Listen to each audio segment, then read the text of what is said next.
तो ले जी, आज नया हेयर स्टाइल बनाया है। तो ये न्यू प्रैंक है, प्रैंक ही समझ लें। तो ये देखें। तो गाइस ये टिश्यू पेपर मैं उतार रहा हूँ आपके सामने।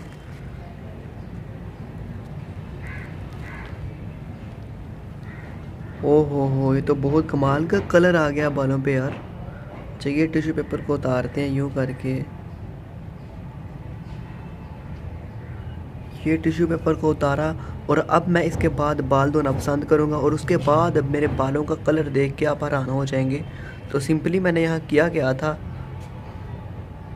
यहाँ पे मैंने तो बहुत चौकस कलर हो गया है। तो अब इसके पास धोना है, और धोने के बाद मज़ा लेते हैं बालों का कि क्या मज़ा होगा। तो यूज़ुअली दोस्तों ये प्रैंक ही था, एक फ़ारक वीडियो थी।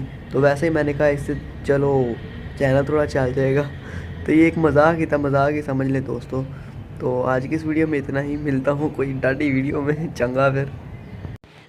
मेहरबानी हमारी वीडियो देखने के लिए, और ऐसे पुट्ठे पुट्ठे पंगों के लिए हमारा चैनल सब्सक्राइब करें।